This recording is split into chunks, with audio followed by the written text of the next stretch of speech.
All right, I think it's happening. Just waiting. Waiting. Come on, YouTube. Come on, YouTube.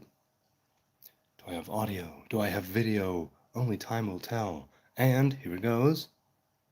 Am I on? Yes, I am. I'm on. It's the Nazarite, bringing you Hebrew lore from days of yore. All right, so here's the deal. It has been a lovely weekend. Truly, a lovely Shabbat. And I'm here with a cup of black tea with lemon, ready to get into it. I hope you people out there are having a great weekend. And hello, two people. Hi, hello. How you doing? Okay, let's just dive right into it. Um, Lil Bod said, right, because I posted a picture of the food I was making for Shabbos, and one of them had an eggplant on the stove. Hey, Dev Coffee is here. Once again, a shout out to Dev Coffee and her animal rescue efforts with the animal shelter she's working with. On GoFundMe, if you search for Devora Coffee, just like her name is, you'll be able to find it. Hey, no fucking way is here. What's going on, man? What's going on indeed? It's all good. So Lil Bod said, is the eggplant supposed to be directly on the stove? Won't that get you butane contamination? Sorry if my ignorance sounds rude, no judgment here. And he says, I don't know what Shabbat is, but other people are wishing you a happy one, so I'll do it as well. So, no. The the eggplant on the stove, right? Other times you need to pierce the eggplant, right? If you put it in the microwave, if you put it in the oven, if you put it on a different sort of fire, I suppose, or even on a grill. But if you when you put it on then you pierce it, right? Take a fork and you stick it in different areas. If you do it on the stove, you don't pierce it before. You just let it get all charcoaly and shrivelly, right? And then you peel off and you separate the seeds and you take the meat. You in trina baba ganoush, right? That's why we put the eggplant on the stove. As for, I mean, so yes, it's supposed to be directly on the stove. And as for butane contamination, there won't be any butane contamination unless you pierce the actual eggplant. So you're supposed to pierce it in many other scenarios and situations and sorts of prep, but you're not supposed to pierce it with stove top prep, right? When you're supposed to burn it, right? When you completely burn it. How do you make your eggplant? Hope you're having a good day. Yes, I am. I am having a good day. I'm very happy here. Truly, I am. I hope things are okay with you too. All of you out there.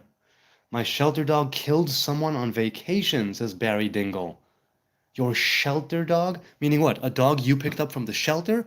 Or your sheltered dog that you sheltered and you kept all close? What do you mean, Barry? What do you mean? And whose vacation? Was it the dog's vacation? Was it the someone's vacation? Was it your vacation? What's going on here? Way too much. You gotta unpack that. There's way too much in that little comment. I gotta know more. I really, really do. Okay. Daniel Dodd had an interesting thing. So we were going back and forth on Friday, and I dare say we'll continue tomorrow or whenever he'll get back to me. And he says that Jesus was before Moses. Jesus is the ultimate I am. So I gave him the whole spiel, right? Jesus, as far as I'm concerned, is a dead man, no more, no less. A righteous dead man, but a dead man nonetheless. And he, like many followers of Jesus, thinks that he was there from the beginning. He is the Alpha, he is the Omega, he is the living God. I don't agree with that personally, right? So the question is, hey, have a good night, man. Good night. Sweet dreams. So I told him, if God can be seen, why did God specifically say in the Torah, no man or human shall see me and live? And so he said Jesus was before Moses. So I told him Moses was speaking to the divine revelation. I told him this is where I think the dialogue breaks down, in the sense that we simply won't see eye to eye on this issue, right? Because I don't believe that Jesus was the Alpha, the Omega, or any sort of I am. I believe he was just a man among men, right? And then he says, who do you think these people were speaking to? Why have all of these prophets? Why have all of these people in the Bible, right? Who is it that they were speaking to? And I said, to me, it's clear that they were speaking to the divine revelation. And he says, what about when it says the Lord spoke? Well, I said, the Lord, Adonai or Yod He Vav He, these are all names that we give to the divine. And each of those names, the divine has many names. Each of those signify a different divine revelation. So it's like, yes, you can make the argument that it's God directly talking, but then in the Torah it says that God does not directly reveal to anybody. Right? There's always some sort of buffer. There's always some sort of intermediary. There's always a revelation, a reflection, an influence, not actually God. And he hasn't gotten back to me yet. Oh, he said divine revelation isn't a language. Moses was spoken to, not just through. And I agree, Moses was spoken to. But much like it says in this week's Torah portion, or that was this week's Torah portion, right, that God revealed himself to Abraham, Isaac, and Jacob in El Shaddai, and his name Yod-Heh Vav-Heh, Adonai, was not known to them. Even though the Torah does specifically mention the name Yod-Heh Vav-Heh, the Tetragrammaton, in relation to the three patriarchs, Abraham, Isaac, and Jacob, right? I gave my son, we were talking about this, one of my kids, right? And I told him, look, it's as if you're walking down the street and a stranger says, hey, what time you got? And you give him the time and you both go on your way. So yes, you spoke to him. Does that mean you know him? No.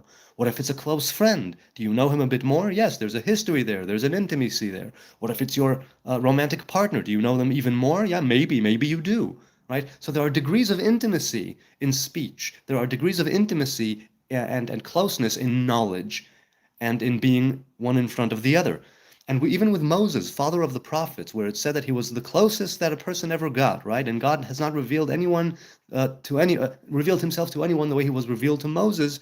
Still, the Christians, the followers of Yeshua, say, no, Jesus was before that, so he's sort of the anomaly. He is the outside, he's the outlier, right? He's the exception to the rule. And I say, okay, Moses is also an exception to a rule, but that's where it breaks down for me, because no human being can see God and live. No human being can be there without any kind of intermediary, without a buffer, right? So it's all revelations, influences, emanations, and not actually God.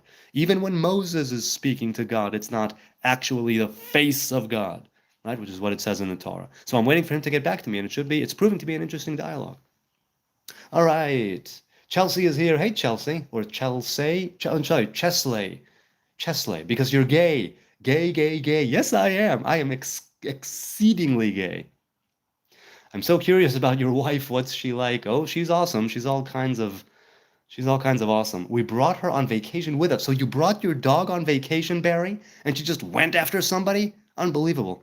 I mean, and yet believable, right? Depends on the breed. Depends on, did you have her on a leash? What was the scenario? Was somebody just screwing with her, you know? Of course I'm gay. I'm gay, I'm straight, I'm bi, I'm non-binary, I'm an attack helicopter. We've been through all this.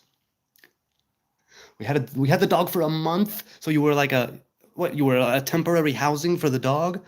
Oh, I see. Your shelter dog. So the dog was sheltering at your place. It wasn't your actual dog that you lived with. It was there temporarily, and it actually killed what? What did it kill? Who did it kill? How did that go down? Give me the details. My wife's awesome. You know, I've known her since I'm 16. There's a reason why we're still together. Sir Dushi says, I don't think Jesus was God, but God was in him. Therefore, what I do is God working through me. Yes, precisely. God working through you, a divine revelation manifesting through the human being. That's what being made in the image of God is.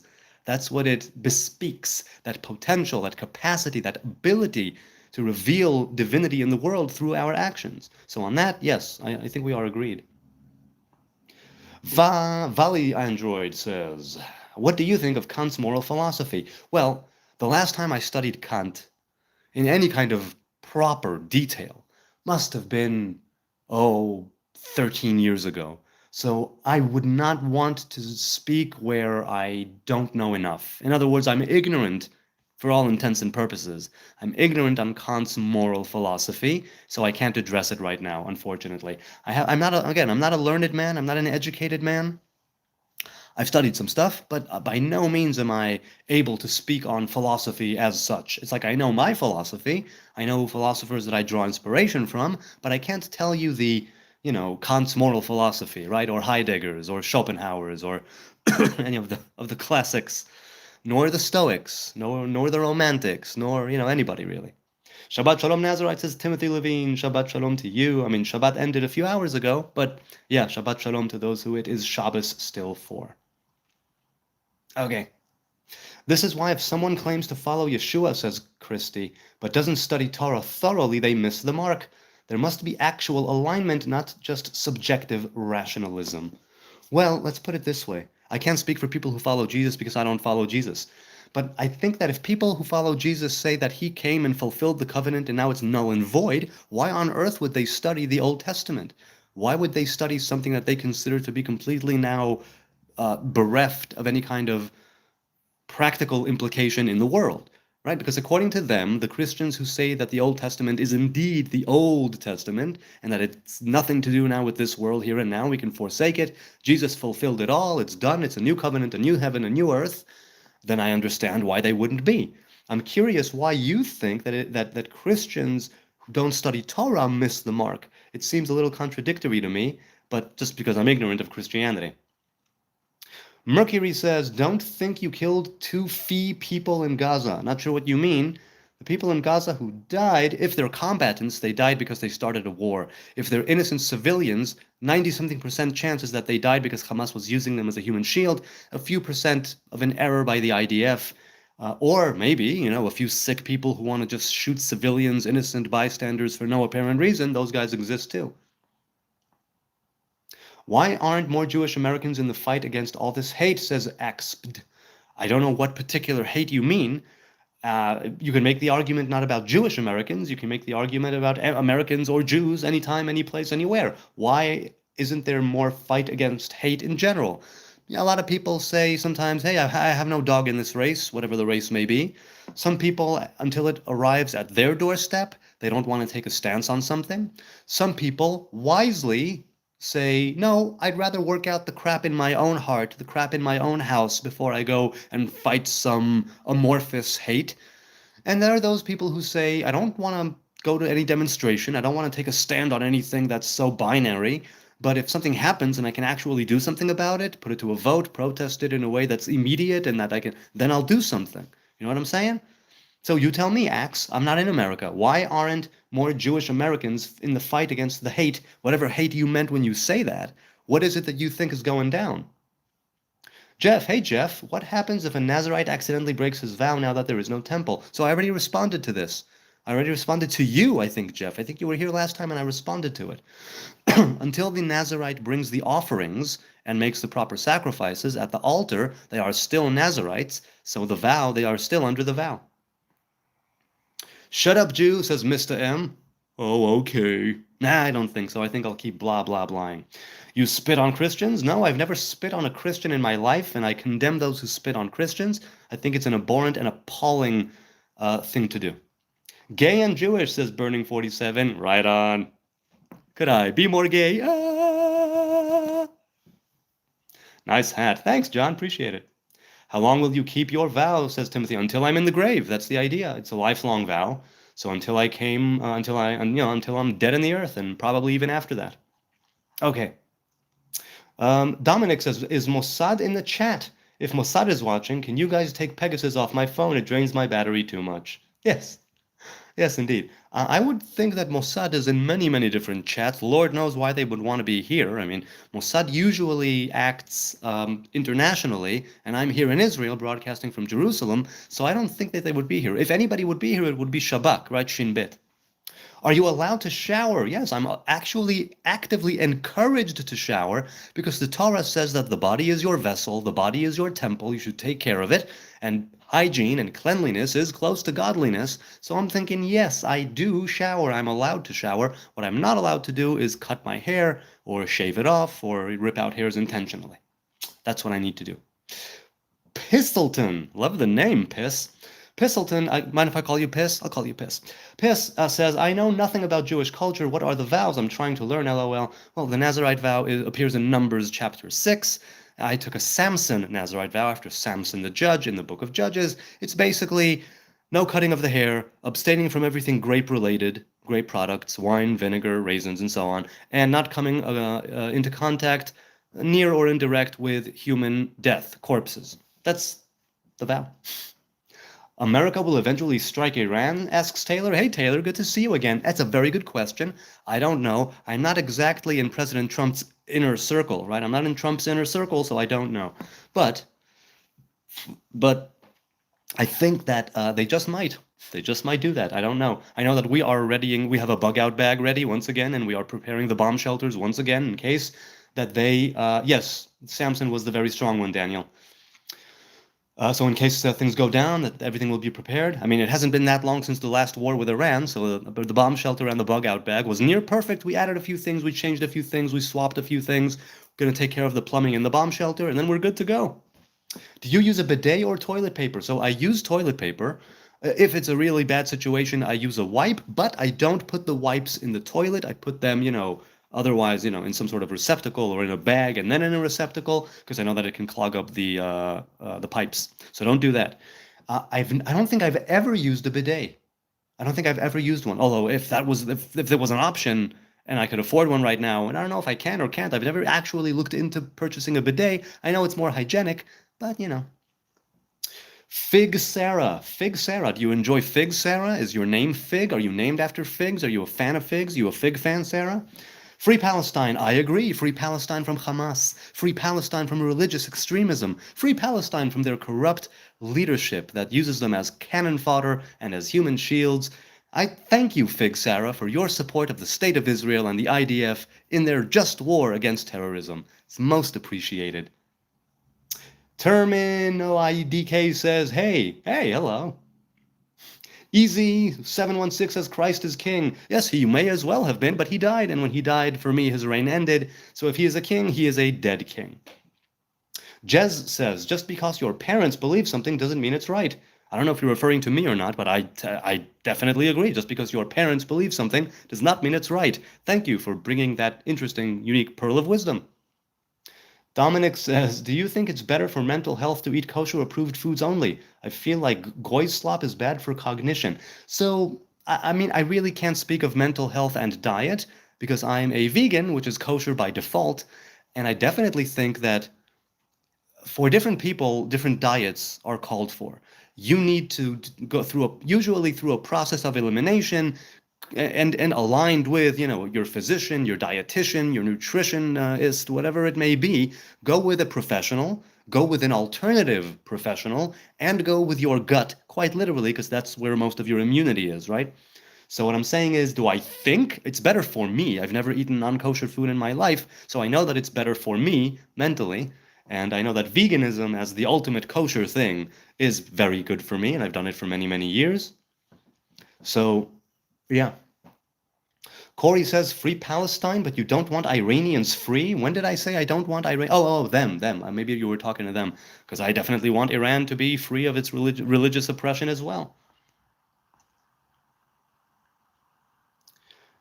Free Palestine, but don't free Iranians. I'm sorry, are you talking to me? I never said that the Iranians shouldn't be free. If the Iranians are into toppling the Ayatollah regime and getting the mullahs or whoever it is out of the control of the people, they should do it. They should gather their strength and do it. And I think that's what they're doing. The outside world, will it help? Will they not help? How they should help? I don't know. I'm just one little man in the Middle East. I'm just one simple dumbass. I have very little to say on such global matters, You look inbred, says Samir. Why, thank you. Look at him coming in strong with the compliments.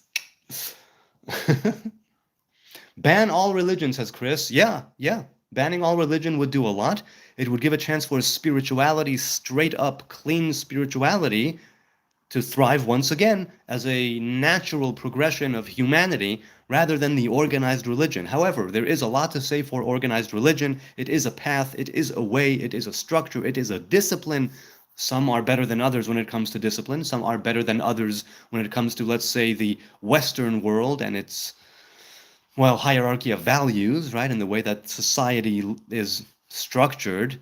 Different values of a certain religion don't always align with the values of the environment in which they are coming in or in which they are fleeing to, or whatever the case may be. But there's definitely a case to be made for banning all religion as such. That would give spirituality, straight up clean spirituality, right? Natural spirituality, inherent spirituality, a chance to bubble up to the surface in earnest. So yes, I agree. XRP, good to see you, man. Hello, Nazarite. My blessings find you. Good seeing you, brother. And you. And you. Barahui, do you support the IDF's goals of defending Israel, the Israel Defense Forces? Yes, I support using force to defend Israel. That's what the IDF is. Now, if you mean other certain goals, give me the goals and I will tell you if I support them. Did you steal your home, says Barahui. No, I did not. Bought and paid for. Nuke the Holy Land now, says Noda. See, there are a bunch of people who are saying exactly what you're saying. All that crap has been going on long enough in the Middle East. Just nuke them all and let God sort them out. I understand exactly what you're saying. I'm not for it because I'd be dead and I kind of want to choose life in this matter, but I definitely understand what you're saying. There is a lot to be said for that. Baruch atah Adonai Eloheinu melech haolam she'akol niyeh b'dvaro. Ah, black tea with lemon. That's the stuff. That's the stuff. Pratik says, you look like Osama, behave like Jesus, talk like a Jew. All right, I'll take it. I don't know. I don't know if you mean, if it positive, negative, but I see what you're saying. Piss says, who in God's name gives a rat's ass what you think? Well, if you're talking to me, no rat has given me ass, but I've been married, so that's some ass, right? That's something. Okay. So by not eating grapes, does that mean you abstain from alcohol and drugs such as weed or psychedelics? You don't have to answer that. I love your vibes, man. No, it's all good, Piss. It's all good. So, no, grapes are just grapes. I also abstain from all alcohol, but a Nazarite man or woman are allowed to partake of alcohol that is not in grape origin. Pomegranate wine, blueberry wine, beer that's from barley, right, or wheat, that is allowed. I don't do it, but it's allowed. As for weed, I used to be a smoker. I have quit. And I'm very happy with that decision. It was simply time to say goodbye. But I smoked for years, within measure. Took tolerance breaks regularly, treated it with respect, 90-something% of the time anyway.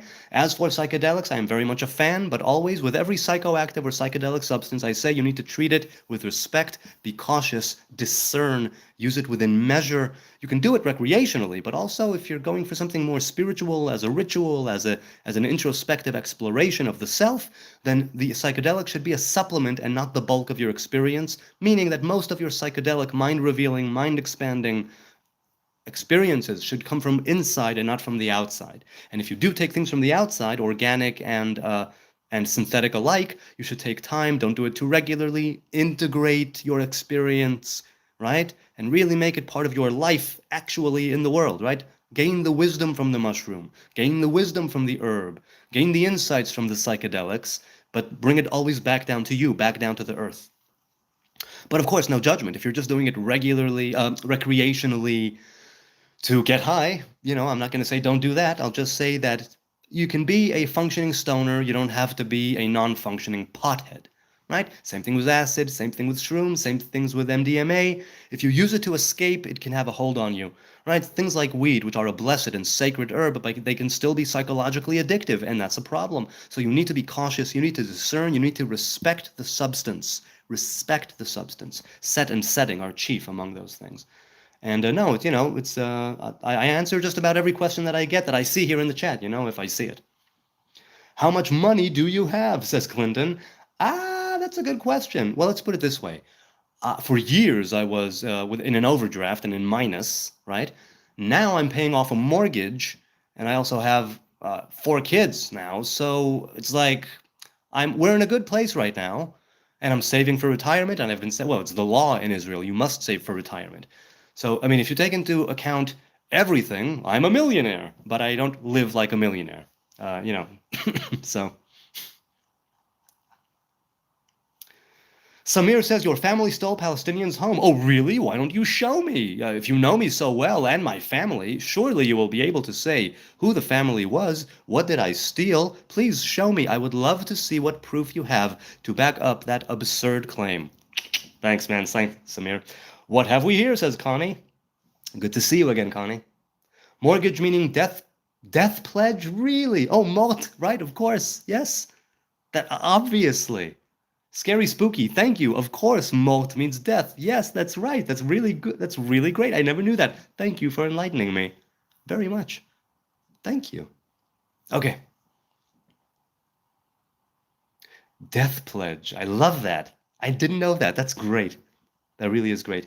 Do Jews have reptilian DNA, says Andrew Bell. Well, we are a slimy little bunch of people. So I'm thinking yes. Yes. Dinosaurs, of course. Why are you in Jerusalem? Because this is where I was raised. This is my home. I was raised here and I made it my home. Nur Hassan, hey Nur, tell us about Satan, please. Well, I'd love to. Satan is the adversary. That's what Satan literally means in Hebrew. There you go. It's the adversary. It sets up the stage and gives you the call to transgress and to do wickedness and evil, and you're supposed to abstain. So he is just a messenger of the divine doing his job, and you are the image of God. You're supposed to do your job. You're both servants of the Almighty. That's how I see it. Best food. Best food. I mean, I'll go with a burger. I mean, even a good vegan burger, right? Because I don't. Why do this, says Bad Boy? Oh, because I love to hear the sound of my own voice. I do. Andrew says, I heard today that someone sent their bearded dragon's DNA into 23andMe and it came back 51% Ashkenazi Jew. Don't shoot the messenger. Well, that's pretty cool. I'm sure that we're reptilian in some way, right? Like I said, we are a slithery, slimy bunch of people. Do you like pizza? Os says, yes, I do, but again, vegan pizza, so it would have some sort of cashew cheese or some sort of cheese imitation on it. Some of them get pretty close, but nothing will ever actually replace dairy cheese. Do you have any Rolexes for sale? Says Ace Live. No, I don't. I've never had a Rolex, never seen a Rolex, never beheld a Rolex, never held a Rolex, never wore a Rolex, never purchased a Rolex, never sold a Rolex. I think I got that all right. Yeah, I think so. Are you a Zionist, says Rafiz? Yes, I am. Biblical Zionist, modern-day Zionist. I still don't excuse everything that people do in the name of Zionism, but definitely am still a Zionist. But, I mean, there's a lot... There's a lot of things that you could say that are wrong with modern-day Zionism. I'm willing to be challenged on it. I'm willing, you can push back. But, yeah, that's it. Lots of traffic in your chat. Good stuff, Nazarite, says XRP. Yeah, there is a lot. For the past few weeks, the YouTube algorithm has sent lots of people my way. I'm very blessed. Truly.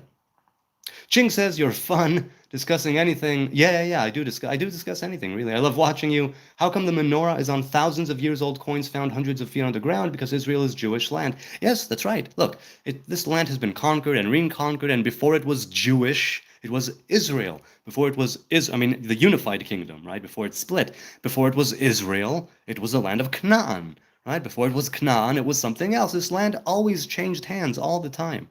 Which is why I say we will also suffer the wrath of the divine revelation if we don't do our job, if we don't stick to the covenant, if we don't perform the commandments, if we don't keep to the Torah, we will be kicked out again. There's no guarantee that just because we're back, we're going to stay here and thrive. No, it's on us. We need to get our act together and do what's right, in the eyes of God and man. Vali says, why Israel backs Holocaust denial laws in other countries? I did not know that Israel is backing that. Could you bring a source, proof, something? I'm not saying you're wrong. I'm saying, please give me a source. I personally think it happened, but these laws could pave the way for broader limits on free speech. Is it fair? No, I'm a fan of free speech. Where physical violence comes into the picture, I'm not a fan of that.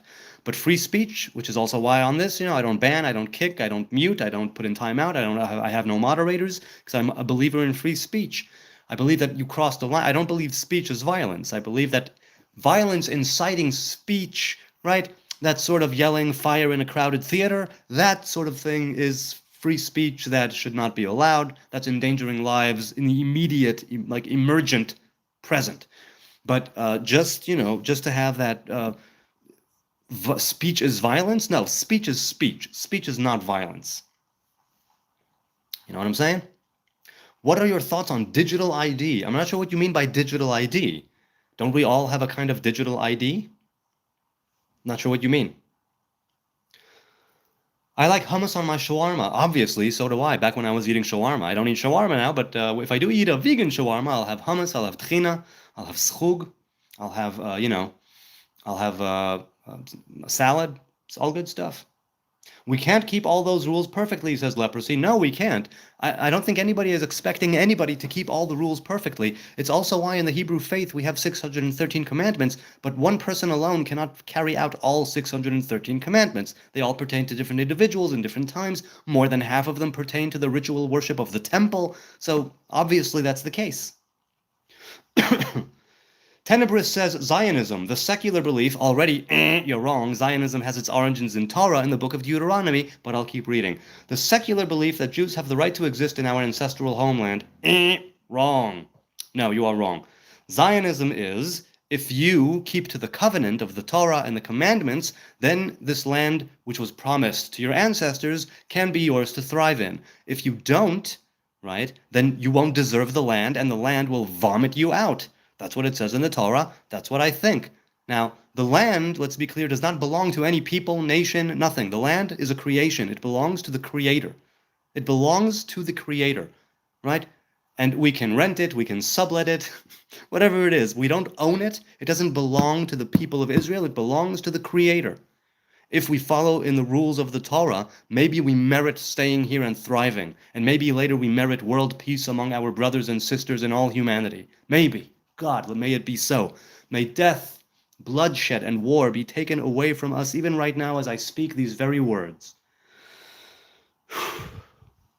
But no, you are wrong about that definition of Zionism. Modern-day Zionism, that started in the middle of the 19th century, was indeed a movement, highly secular, highly socialist, that was not religious, that did not have its roots in religion or faith, simply in the idea that this is our ancestral home, this is where we belong. However, I'll remind you, good folk, that the Jews agreed to the UN partition plan. The Arabs, the Muslims, did not.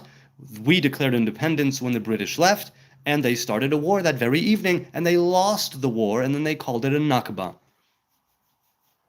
You can bet your bottom dollar that if they would have won the war, they would have called it great success. But they lost, so they call it a Holocaust. I don't weep for people who start a war and then lose it and then bitch and moan. I weep for the innocents on either side. I weep for the non-combatants who are stuck in the middle of the crossfire. Definitely, it's a frickin' tragedy. Whenever people who are unrelated to the war, let's say, as combatants and fighters, should die. That's awful. That's the consequence of starting a war. And that's what they're getting. And that's what we are getting, even though we did not start the war. Typical Jew lying, says Mohammed. Please tell me, what is the lie precisely? When, right? And if that's the case, why is it that there were persecutions and pogroms like Hebron in 1920, way before the state of Israel was even a thing? If the Arab and Muslim population was so peace-loving and, oh, can't we all just get along?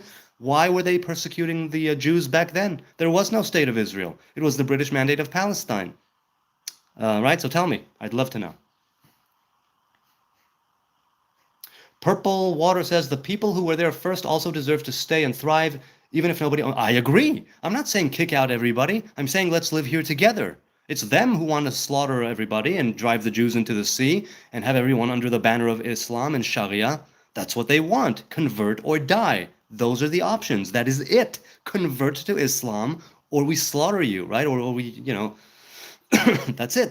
Those are the two options. So we'd rather fight. We'd rather defend ourselves against this regime. Yes, I know. People are saying it's revisionist history and all that. Look it up. There were plenty of terrorist acts against the Hebrew people living in the land way before the state of Israel. So that argument does not hold water.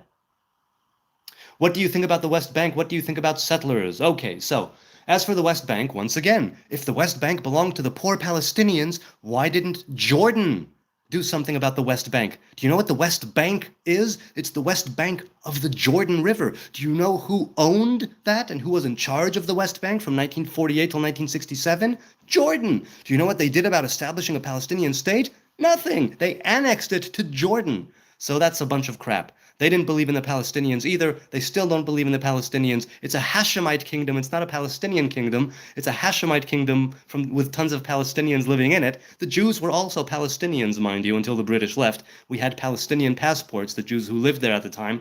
As for settlers, so there's this bullshit about colonial settler, no such thing. I mean, there is such a thing. It does not apply in this case. You can't be a colonial anything in a land that's your own. Colonial means that there's a mother state. But Judea, Israel, is the mother state, so it's not colonizing anything. It's just repopulating and reoccupying the place that you had previously occupied. And the place, mind you, that we have always maintained a presence in, however small it has been, and there have been times when the Jewish presence in the Holy Land was very small. Nobody's disputing that here on this end, but we still maintained a presence here.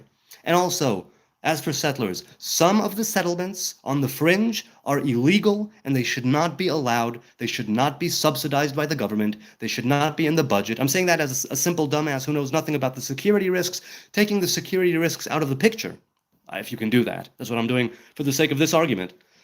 I'll say that some settlements should be dismantled, some settlements are not okay.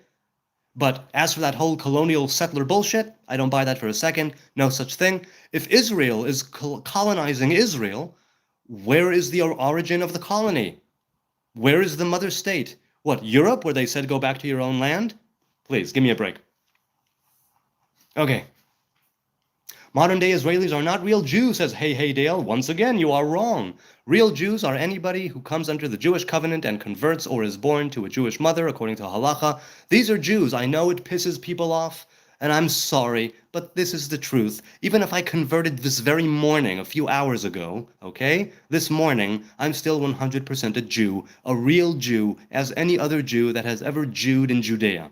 That's the truth. Now, you people want to make a big stink out of it and say, oh, Khazaris, oh, Ashkenazis, oh, Eastern Europe. You know that most of the Jews aren't European? You know that most of the Jews are Middle Eastern? Right? You know that most of the Jews, and do you know that the only ethnic cleansing that actually technically goes on is in the Arab and Muslim states? And if you look at the numbers before the establishment of the State of Israel in the Arab and Muslim states, like, Egypt, Iraq, Iran, Syria, Libya, Lebanon, and then you can see who ethnically cleansed who from where. But all settlements are illegal, says GTI. See, I disagree. Not all settlements are illegal. Some settlements are illegal. Some settlements should be stopped. On that, we can agree. All settlements? That's not true. It's simply not true because, once again, you need to take some historical context into account. It's a nuanced conversation. I know people who are anti-Jew, anti-Zionist, anti-Israel, who think they are on the right side of history, supporting terrorism.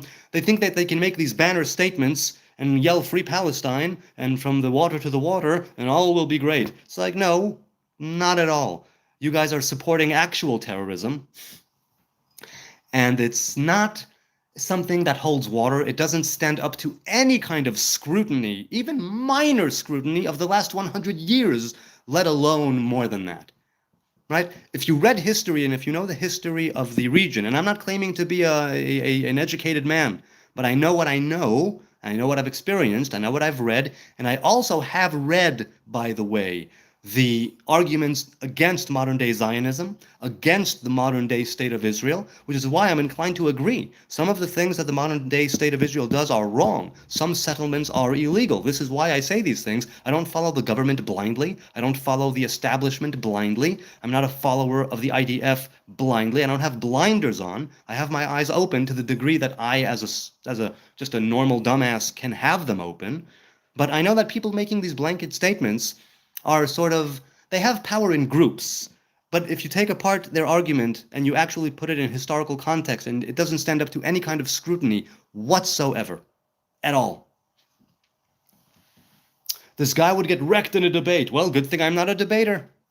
Good thing I'm not a debater, and I've never been a debater. I'm not looking to convince anyone of my point of view. I'm not looking to convince anyone to think like me. I'm not telling people what to do, how to live. I'm not telling what they ought to do. Nothing of the sort, not in the least. Eugene says, pardon me, do you think Mossad knew about October 7th before it happened? Again, Mossad is international. Shabak, Shin Bet, is local. You mean Shin Bet, likely. Well, look,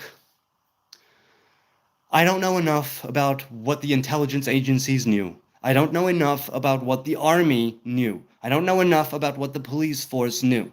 I will say that from what I've heard, some bad decision-making went down the night before October 7th and on the early morning of October 7th before the attack. Something there seems very fishy, I'll grant you that. Something there seems not kosher, I'll grant you that. What do I think? Do I think Mossad knew about it? I have no idea what Mossad knows or doesn't know. I have no idea what Shabak knows or doesn't know. I know that it seems like there were many mistakes made, maybe some of them intentional for whatever reason, and I just hope that the cover-up that is underway, if there is a cover-up underway, and it makes sense that there would be, because the army doesn't want to look bad, Shabak doesn't want to look bad, the government does not want to look bad, This is one of those cases where I say it's really above my pay grade to even posit on whether or not there was some internal knowledge and it was an inside job and it was betrayal and, treason from the inside. It hurts my head and my heart to even consider the option that people who were higher up knew what was coming and decided to sacrifice so many people in service of starting a just war based on that attack. But you know what? Crazier things have happened. Sometimes people go batshit crazy. Sometimes people become imbalanced, unbalanced, that is. And I have no idea if this was the case. I fear if that's the case. I'm not saying it was, but too many question marks are being raised now about the conduct, right? The behavior of our ground troops, of the forces, of the people in the know, the phone calls that were made in the middle of the night, and the security, right? The level of security that was taken down and not up a notch. It seems very, very problematic to say the least, but I don't know enough. I really don't know enough. Maybe at some point when things are, I don't know, will we ever know? I don't know if I'll ever know what the hell went on there. I really don't. But it is fishy. I don't know what happened, but it is fishy. I don't know. Nanook says, if you warn them and hire people to do the killing, it isn't murder, apparently. Hey, Nanook, good to see you again. I'm not sure what you're talking about. I'm not sure. Finger says, how do you find ways to motivate yourself to get things done in life? Fingers, that's a very good question. I suppose it's because I know that for me, I have goals that I want to achieve, and I know that I'm not going to live forever. Memento mori. Eventually, that's how. I'm going to die. One of these days, I will be put into the earth from whence I came, so to speak, right? My body will expire, it will simply break down and die, and I'll be put back into the earth, and then what? Then every dream, every goal, every coulda, shoulda, woulda means absolutely nothing. And I need to move. I need to make things happen.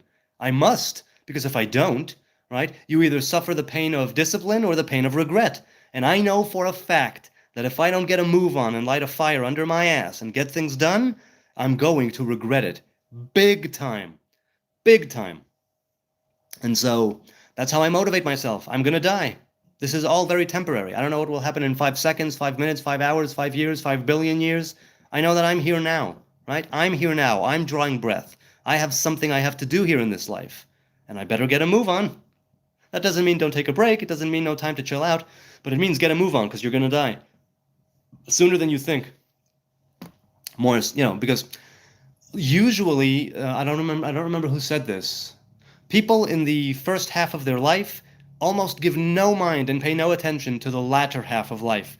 And when I spoke to a relative of mine who was in palliative care and hospice care, she said, no, it's not even half. People 3/4 down the line of their life don't give enough mind and don't pay enough attention to the final quarter.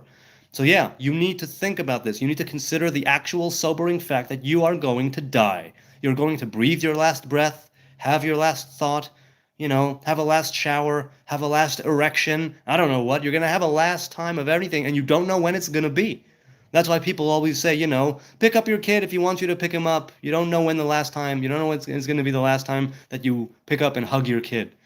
Something like that, It's like, look, some people have a messed up life. I'm not talking about them. I don't know. Some people have such messed up lives. Oh my God. Horrible things are happening even right now, at this very moment, while I'm speaking these words, sitting in the comfort of my home in Jerusalem with this silly hat and a pink robe, all right, enjoying after a lovely, beautiful weekend Sabbath with so much food and so much love and so much joy and so much song and so much Torah and so much prayer.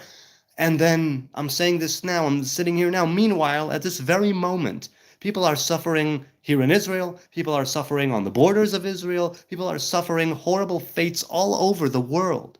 But if you are here in the chat right now, or you're watching me right now, presumably things are not so bad right now that you're just trying to survive, right?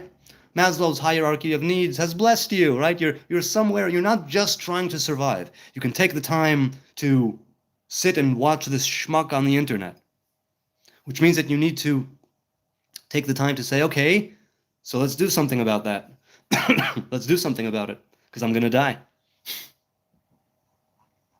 Let's continue down in the chat. Like the kids in Gaza. Yes, like the kids in Gaza, like the kids in Israel, who the Gazan terrorists are trying to kill. This is war. People die. It's unfortunate, but it's the reality of war. It's the reality of war. The difference is that the IDF very seldom, if ever, targets children, while the terrorist groups target children. There's a big difference there. I know people don't want to face the fact that there's a difference because they think that the end justifies the means. The end does not justify the means. Not in every case, maybe in some cases, and feel free to push back and challenge me on this, but I'm thinking if it's a child that's not fighting you actively or, or being used as a human shield by the enemy, I mean, sometimes it's even if they are, you're not supposed to shoot them, obviously. Okay, so yeah, kids everywhere are suffering, adults everywhere are suffering, adolescents everywhere are suffering. Life is suffering, which is why if I can afford to do this right now, and if you can afford to be here watching me right now, those watching now or later, it means that things maybe for right now are okay, even if it's just for these few minutes. It's like, what a blessed thing to do, to be able to sit here with a cup of tea, to be able to sit there and watch this schmuck with a unicorn hat on the internet. This is genocide, not just a war. I agree. The Muslims are trying to genocide the Hebrews. But Israel has no intent of genocide. If Israel had a genocidal intent, the war would have been over in 3 days. But it's not. By definition, 100% a genocide. Wrong. The definition of a genocide means to have intent to wipe out the population. If the intent of Israel was to wipe out the population, the war would have been over as soon as it began. That's it. That didn't happen. I'll tell you what I think about the religion of murder and rape, says Secondhand Crack. Secondhand Crack. Well, that's some low-grade crack. I'm thinking. I might be wrong. I don't know much about crack. How much of Gaza is still standing? Not much, I would think. And whose fault do you think that is, truly?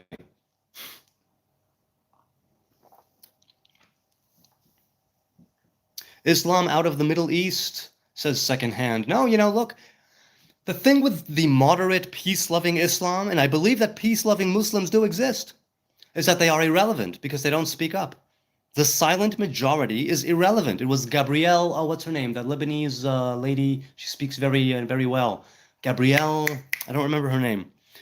But she says, the problem is that nobody is standing up to these thugs. Nobody is standing up to these terrorist groups. Whether they're wearing uniforms or suits or just plain clothes is irrelevant. Nobody is standing up to them. The silent, peaceful majority is a silent majority. They're indirectly supporting them by not speaking out against them and by not trying to do something about it. Now, yes, you can say they have a gun to their head. They voted in Hamas. These people were voted in democratically, and that's the only election that ever took place in Gaza, right? Almost 20 years ago. So it's like, you can't have it at both ends. Decide, make a decision. Some things are worth fighting for. Some things are worth dying for. But generally speaking, in the Middle East, Muslims support Muslims, or they want to kill them. Sunni, Shi'i, that whole thing. Yeah, but even among the the terrorist groups that were fighting each other, when Hamas took over, they murdered Fatah people in the streets. Fuck Hamas, says that guy. I agree. I definitely agree. Where can I get some crack? I have no idea. I don't know where you can get anything these days. The internet, likely. So if you want some crack, try the internet. That's what I say. They vote in extremists. Yes, that's right. I'm sorry. Wait. Who said that? The chat just jumped. D Smoke says, did the rabbi give you head as an infant too? No, the rabbi sucks out the blood. It does not count as giving head, but I mean, maybe, I suppose, to some people. As for did the rabbi give me head, I never asked if it was an actual metzitza b'peh or if it was with an apparatus. So I don't know. I can't tell you, Smoke Be Loco. Sorry, man. But I appreciate the question. It's a just question. What do you mean when you say covenant, says Poste? Well, are you talking to me or someone else? A covenant is an agreement, let's say, between God and man. Pardon me. Much like I have a covenant of marriage between me and my woman. That's what that is, right? It's something that says we're all in it together. That's a covenant. Free Palestine, says Bobo. Once again, yes, free Palestine from Hamas. Free Palestine from the religious extremists. Free Palestine from their corrupt, warmongering leadership. I agree. In Rust We Trust, 1968 says it's pedophilia. I'm not sure what you mean. What's pedophilia? Did he give you herpes? Oh, no, so I did not get herpes, but that is why I'm not for actually putting the mouth on the penis. I'm actually for using the apparatus. That's what I did with my kids. Well, the Moyle, who did my kid's circumcision, did that. I was very happy about that, because there can be issues with that. So, yeah. Do you believe in universal human rights, says Kongoraya? Do you believe in universal human rights and in never again as a universal rule? Well, I believe that human beings were made in the image of God. Does that give them certain rights? I'm inclined to say yes, by virtue of being made in the image of God. However, I'm not precisely sure what they would be, because things change from culture to culture and from time to time, from place to place. The zeitgeist is always changing. So universal, I don't like to speak in absolutes. So I'm going to say that I believe in it, but I can't tell you precisely what they are at any given moment, because things are always changing.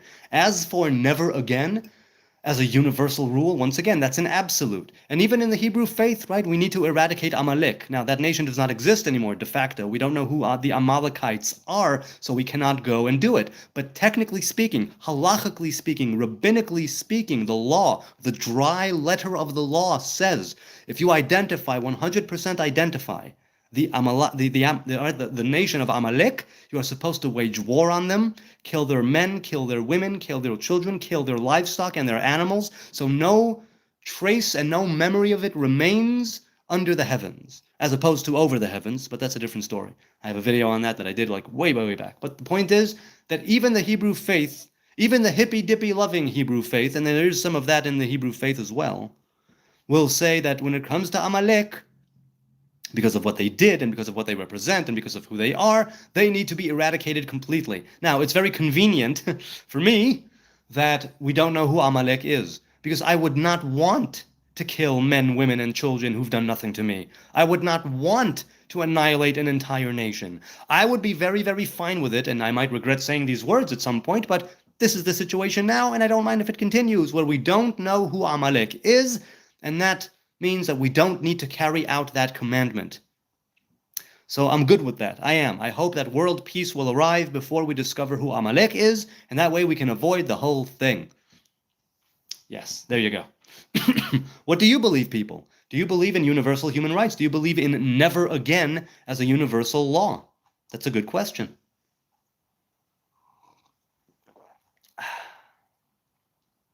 Palestine isn't a real country, says Secondhand Crack. I agree. They are a people that were here when it was the British Mandate of Palestine and before that. So they called themselves Palestinians. But there was no such thing.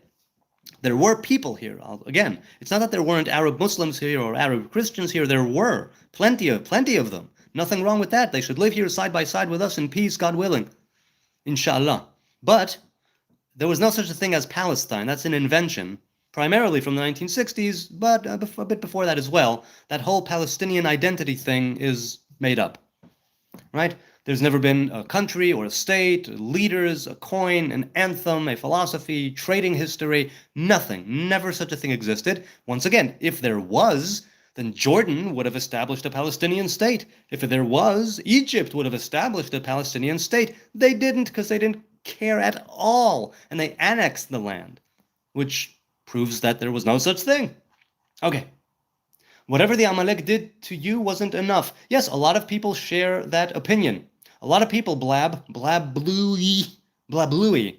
That's like kablooey. Yes, a lot of people, pardon me, a lot of people say that what Amalek did was not enough, and that Hitler should have finished the job, and all that. And once again I say, okay, freedom of speech. You are free to say that. All that makes you is a really, really hateful person. Really. So good luck with your hate-filled existence. Good luck with your hate-filled life. I wish you well. I hope that you will be able to expel the hate and receive some love. I hope you'll be able to expel the negativity and receive some positivity. And I'm sure. I'm not being presumptuous or condescending, by the way. I truly do hope that you will be able to release that hate and maybe Use your life for something better than hate. Musty says, I know bro gets no game. Nope, you're right. I don't get game. I married my first girlfriend. I met her when I was 16. We married at 20. So I don't get any game. What am I going to do? Oh no, I skipped over the whole dating thing. Damn. But no, I think, based on what people have told me, not me, I'm thinking that if I would have been single, I would have gotten game from the hippie chicks. I'm good with that. I think I'd be good with game and the hippie chicks. I married a hippie chick, so, I'm thinking that would have been okay. People tell me, do you think that I would be getting laid if I was single? Let me know. And not, and not keeping the Torah? Let me know. What does your wife look like, says Brianna. Well, she's a human being of the female persuasion, and I dig her a lot. That's what she looks like to me. You should not be speaking to the world, says No Origin. Well, unfortunately for you, Mr. No, I am. Sorry. Why is Israel committing genocide in Gaza? I'm sorry, Jama Mama Mama. We already addressed this. It's actually the terrorist organizations that are committing the genocide. Technically, statistically, however you splice it up, it's them doing the genocide. But feel free to continue on with that line of thinking. Yeah. Hey, Bud, nice hat. Hey, Eric Boggs, good to see you. I hope you're enjoying your weekend. Good to see you again. I believe you are wrong about Palestine, my friend, says Zion. Palestine is mentioned in the Bible, and I'm sorry, Palestine is mentioned in the Bible? When? Chapter and verse, please. What book, what chapter, what verse? I might be wrong. I have read the Bible in my life several times, at least. I read it every week. Please tell me where Palestine is mentioned. Philistine, Plishtim are mentioned. Plishtim is not Palestinians. Palestinians are named after what the Romans called the region, Syria Palestina. They named it Syria Palestina after the Assyrians and the Philistines. But the Philistines are not Palestinians. The Philistines were from the Greek Isles who invaded the Holy Land. So I don't know what you're talking about.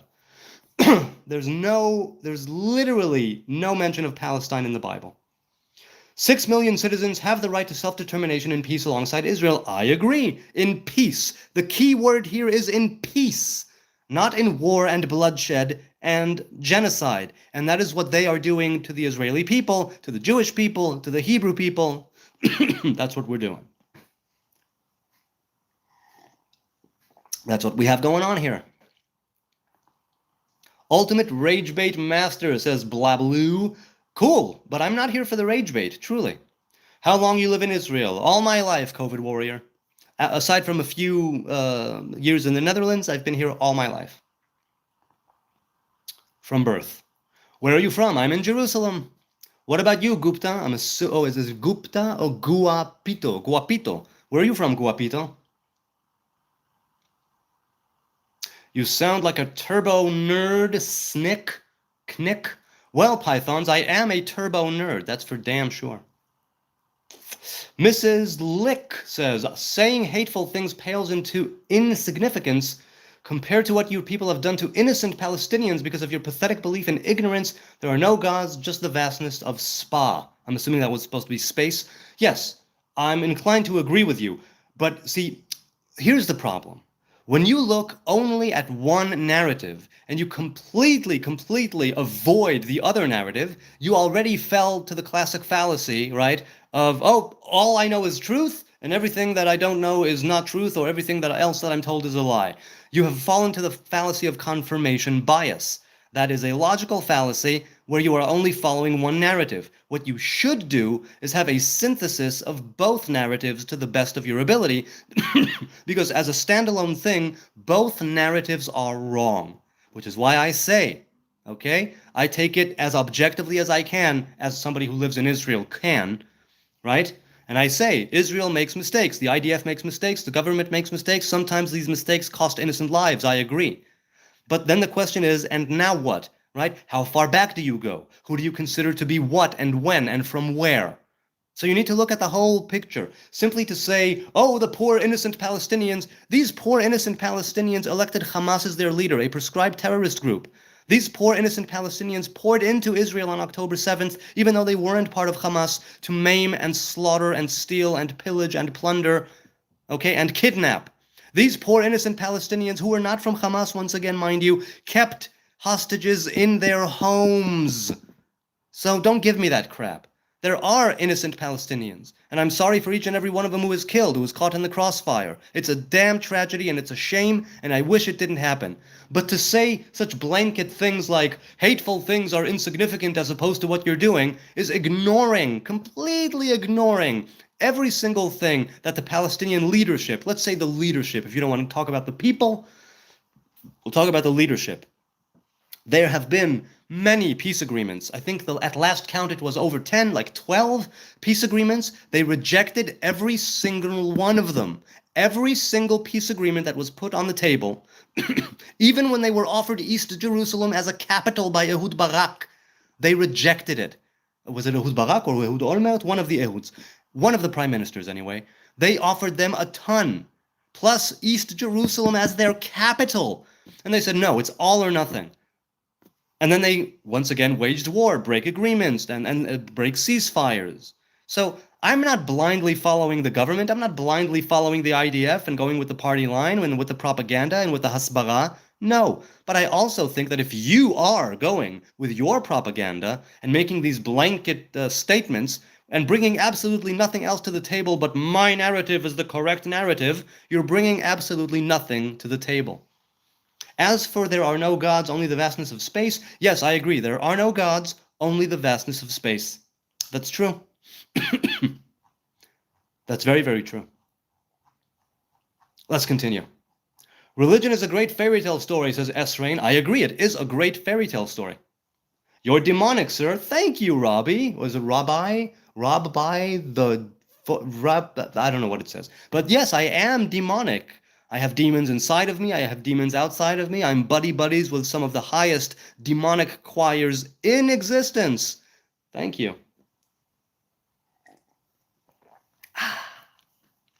Religion is a great fairy tale, I'll tell you that. So he is an atheist? No, I'm not an atheist. I just don't consider myself religious. I do religious things, and I follow certain religious edicts and commandments, but I don't call myself religious just because I don't like the label.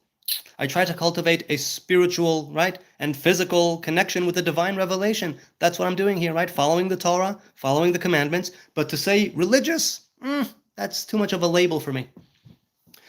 You need Jesus, God bless, might help you with that nonsense on your head, says Michael. Oh, you don't dig the hat, Michael? My heart is broken.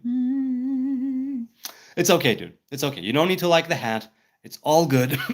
Even if you don't like the hat, it's fine. As for needing Jesus, well, Jesus is a dead man to me, no more, no less. A righteous dead man, a humble dead man, a good speaker of a dead man, a potential sage, a potential prophet, a potential Messiah and king, but he's dead, and once he's dead, that's it. And even if he was resurrected, we do not follow him as a God incarnate. That is not the way of the Torah. So, yeah. Let's continue. A lot of Israel flags and love. That's nice, Jacob. And secondhand crack. Thanks, I appreciate the encouragement. Why don't you like the label religious? Just curious. Well, Michael, the label religious, people think of religious as different things. So when you say the word religious, somebody else would have already in their head the idea, their own idea, based on their own presuppositions of what religious means. And then, if you should fall short of what they consider to be the religious ideal, they will say, oh, you're not religious, you're a shame, you're a disgrace. Now, people say that to me anyway. People say I'm an embarrassment to the human race, I'm an embarrassment to Judaism, I'm an embarrassment to this or that, whatever. I could not care any less what they have to say. Maybe I could, possibly I could, most likely I couldn't. So I don't like the label, that's it, because the label religious carries too much infighting, too much tribalism, too much judgment, too much holier-than-thou attitudes, too much division, too much division. As a goy, says Ego, can I pick your brain interpretation of the Torah? By all means, give me a verse or a chapter or a word and I'll tell you what I think. But, pardon me, take everything I say with a grain of hummus, because I don't know what I'm talking about. Pardon me. Okay, so listen, I'm going to say thank you. I'm not done. I'm going to keep going. But right now, I'm just over an hour. I'm going to say thank you to all of you I deeply appreciate your time and your kind and gentle and lovely attention. The lovers, the haters, the people who tell me Israel is this, Israel is that, what about this, what about that, the people who are actually engaging, the spammers, the haters, the subs, the likes, the views, all of the good stuff, the comments in the chat, the comments on the videos after. It's great. I love it. I thank you. I don't take it for granted that you take time out of your day, out of your night, out of your busy life, and I don't doubt it is busy, to sit here and listen to my rants, raves, ramblings, and schmoozings. So really, seriously, I thank you. It enlivens me, it gives me nourishment, and it helps me to stay sharp. The people who actually push back against what I say and who sometimes will fact check me, that's a good thing, because I need to keep the old noodle, working. And I'm very happy about what you're doing here. All of the reactions in the chat and all the hearts, I dig that too. I love it. I thank you. All of it is just very good. And as an aside, all of you are also helping the algorithm to have people who would want to be interested in the unicorn dumbass listen to the unicorn dumbass. So I thank you. I deeply do. Let's continue. So ego, yes. Now look, the chat is moving very, very quickly. I don't see everything, and even things that I see, sometimes it jumps and I miss it. There's a lot of people here, over 90 people here in the chat, so I'm sorry if I don't get to what you're saying in the chat. Please do leave a comment. I answer every single comment I get. So please, if I didn't get to you in the chat, mea culpa, my apologies, but leave a comment and I will get to it. Okay. Fun seeing the unicorn dumbass. Hey, C1. How you doing, master? He's on crack, says FDS. Once again, just because I have a crack does not mean I am on crack. Just because I'm sitting on my butt and my butt has a butt crack does not mean I am on crack. We've been through this, man. Come on. You seem to have mental health problems. Have you been admitted to a mental hospital, says LMO, or is it IMO? Well, I do have mental health. I mean, I'm not really suffering from any mental health problems. I'm enjoying my mental health problems. As for being admitted, this house sometimes feels like a mental hospital, with the lack of sleep and the screaming and all kinds of hours of the night. So I haven't been admitted. I'm more of like a house guest. Where are you from, my friend? I'm in Jerusalem. Where are you from, Oak Palm? Is it Oak? Yes, Oak Palm. Take your meds. I am. Right here. What do you think about Hinduism, says M Monster. I don't know enough about Hinduism to say what I think of it. I'm a fan of some of the Vedas. I've mentioned this before. It seems that a lot of things that they say align with the sort of spirituality that I could go along with, other than the fact that it's a polytheistic structure with all kinds of gods, and I have one Hebrew god. But other things, Hindu yoga is awesome, and the different mantras, and meditation is awesome. Ayurvedic medicine has a lot in it. That whole you are what you eat thing. Definitely. Daniel says, Hebrew Nazarite, do you do any rituals or practices to honor your God? If yes, then what would you make? Then that would make you religious in my view. In that case, I am religious, but I don't use the label because other people have a preconceived notion of what they would consider to be religious. That's what I'm saying. But yes, I do have many rituals and practices that I honor my God with, if you will, on a regular daily basis. So yeah. Continuing down in the chat, what are Zionists according to you, says VK. Well, Zionists are people who want the Jews to go back to Judea and to live in peace with their brothers and sisters of all the human race. Those are Zionists. That's what I think. Why did you change the Bible, says FDF. Well, I'm not sure what Bible do you mean. I'm not sure what Bible you mean changed. Sorry, if you could be clearer, FDF. You're Jewish? You must hate Palestine. Most Jewish hate Muslims. Well, I don't hate Muslims. I don't hate Palestine. I hate terrorism. But I don't hate Palestinians, and I don't hate Muslims. As for most Jewish hate Muslims, I don't think that's the case at all. But, okay. Why do Jewish New Yorkers support Palestinians? Asks Ahmed. I would think that Jewish New Yorkers are on the left and liberal side who think that they are supporting the people who are the oppressed. And if they are the modern day left liberal New Yorker Jew, they would want to be on the side of the oppressed and not the side of who they consider to be the oppressor. But this narrative, right, that duality of oppressor-oppressed is completely flawed to begin with, because it infantilizes the oppressed instead of actually giving them their due and the responsibility and putting the onus and the accountability on them as a sovereign people, right, with a government of Hamas. So I have a problem with that. I think that they do that because they have been infected with a mind virus, as Gad Saad calls it, Professor Saad, who says basically they've been infected with a kind of mind virus, a parasite that has taken them over, and they would rather follow the narrative than actually do the research. Also, I think that media outside of Israel and inside of Israel, for that matter, some of the media is completely biased. Some of the media is really one-sided, so, which is why I don't trust the media. I know that by the time it reaches my eyes and my ears, it's already propaganda. That's it, and you know, and that there's a kind of agenda already built right into it. So yeah, do you like Yuval Harari? Good question. Now, I enjoyed reading *Sapiens* and one of his other books, perhaps, but I don't have enough of an education on history, on anthropology, and on all of the things that he brings up. I don't have enough of a formal education on it to say, he's just repackaging old things in a new. I've heard criticisms of Professor Yuval Noah Harari. I've heard people praise his work. What do I like him? I enjoyed reading *Sapiens*. I thought that it was enlightening and entertaining. I don't know if it told me anything that I didn't know. I don't know if it really changed something about the way that I already view the world, but it did give it in a nice sort of linear. I mean, I enjoyed it. Let's put it that way. So I enjoy his work, but I don't have the power to say that he's right or wrong or give him any kind of actual critique, that would mean anything, because I'm just a layman. What do you people think of Yuval Noah Harari? Let's continue.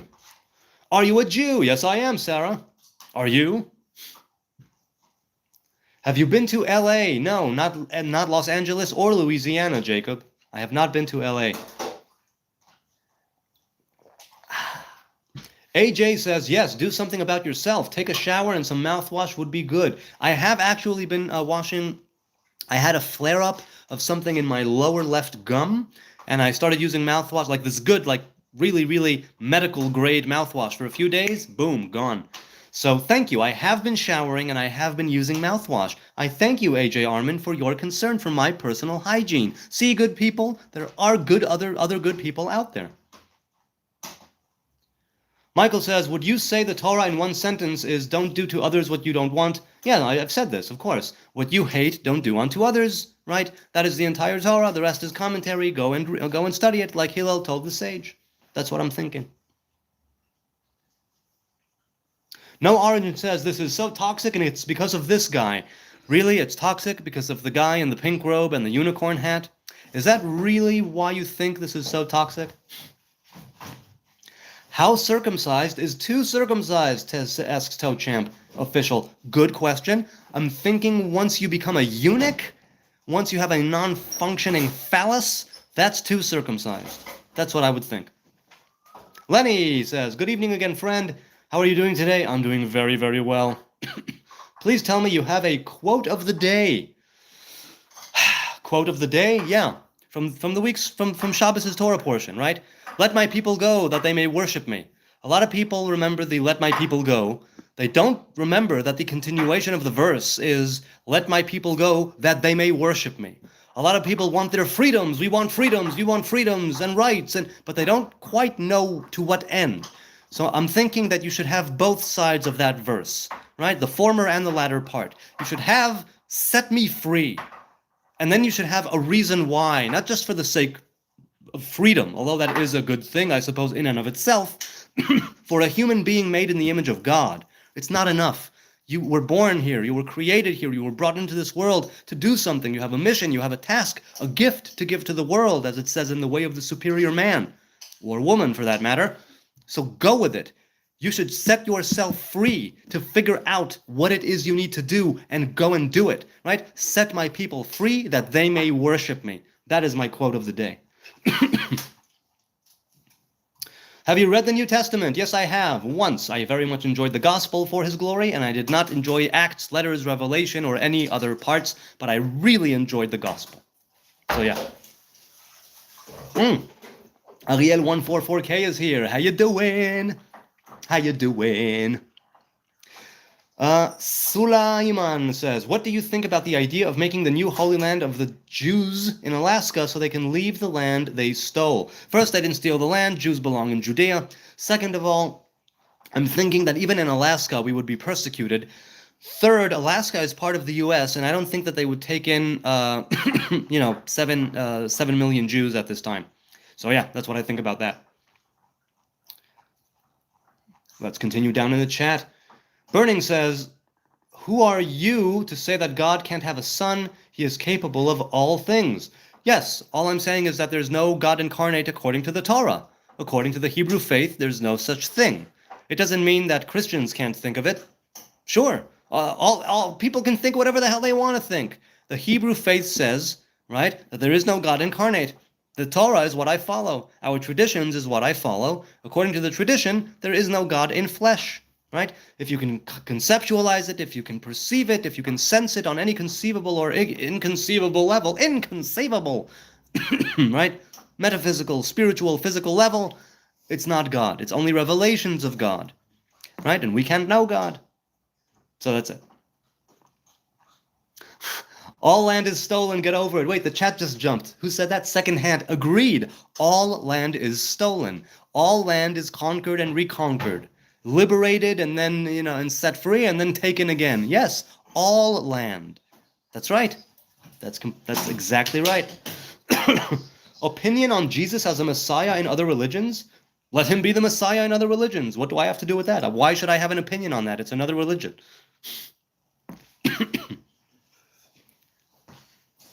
350 Fahrenheit in Celsius. How long is your penis, says Blab? Let's just say that for the average Israeli penis, I'm slightly above average. Do you believe God appeared to Abraham, asks Wendy. Yes, I believe that God appeared, but it wasn't God, it was an appearance of God, right? Exactly that.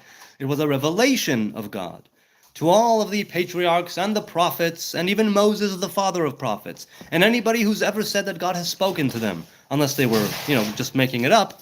It was always a revelation, a messenger, some sort of buffer or intermediary. Always. That's what I believe. Susta says, Yehoshua yatzar neto zerem chadash shel Yahadut, the new stream of Jewism. So he's saying Joshua, I'm assuming he means Yeshua, Jesus, created net, right? A new strain of Judaism.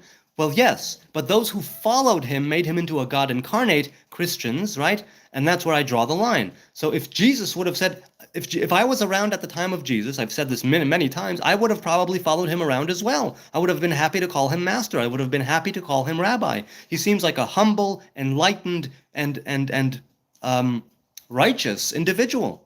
So I would have loved to have him as my rabbi. However, he's dead, so he's not my rabbi. But we can still go in his footsteps, so to speak. I don't need to think he's a son of God or a Messiah to appreciate the things that are written in the gospel. So yes, he may have created inadvertently a new strain of Judaism. Yes.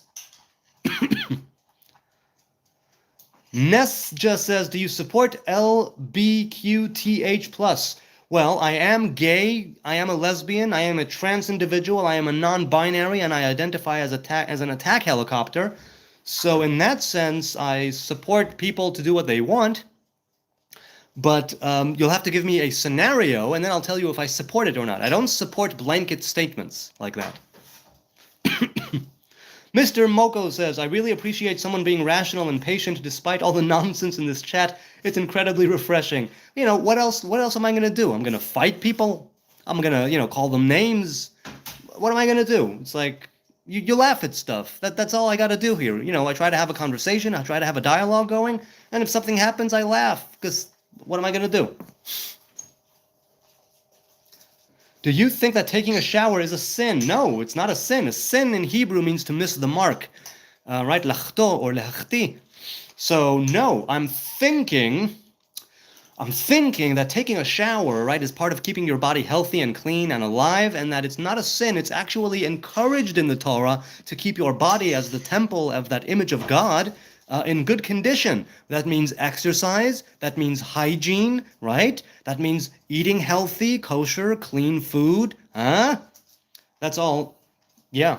Are you Orthodox? No, I used to be. I don't consider myself Orthodox anymore, but only by the label. I still pretty much live as an Orthodox Jew. Look what I could. What did you do? Look what a good. Hey, that's very nice. Good for you. So I was raised modern Orthodox in Jerusalem. I took a step away from strict halacha, but I'm still very much Orthodox at heart, and it will always be my home. So I am modern Orthodox still, but I'm off of the Orthodox derech, as we say, and I'm on my derech. I'm on my path. Now, it's a faulty path, and it might be insufficient and fall short of the ideal in the eyes of some, but it's all I have to go on because I decided that I'm not going to follow blindly. I want to make my own path in this world. Michael says, one Jewish brother to another, how do you quit lusting? I don't quit lusting. I think lust can be a positive thing if you aim it at the correct individual at the correct times. I don't think that lust is a negative thing. I think that it has its time and its place, like everything, right? What did Kohelet say? To everything there is a time, and everything has a purpose, right? No, the other way around. So, yeah, lusting can be perfectly... What is it? What is it? Yes, I know I'm coughing too much. I know. I'm taking antihistamines for a few days. It will be better. Talk to me again in a few days. Yes. So how do you quit lusting? I'm not for quitting lusting. I want to quit lusting after the wrong things. That's what I want to quit lusting over, and that's not the same as quitting lusting at all. It's giving it its right time and its right place. That's what I would do. Blablu says, pro Gooner. Nah, I've never gone pro. I suppose I've had my amateur hours, but no, I've never gone pro. What? I have to agree with this guy. It's such a troll. He's such an obvious troll. Okay. My kids are disappointed. That's funny. Do you think Muhammad was a real prophet? I don't know, M. Monster. I really don't know. I have no idea. I really don't know if he was a real prophet or not. Difficult for me to say. Thoughts on reform? Good question. So look, let's put it this way. That idea of tikkun olam, I'm definitely behind. Thinking more globally, right? Act locally, think globally, that thing. Definitely on board with that. As for that idea of the halakha being ancient and we need to progress with it, I'm also on board with that, but then it's a question of how.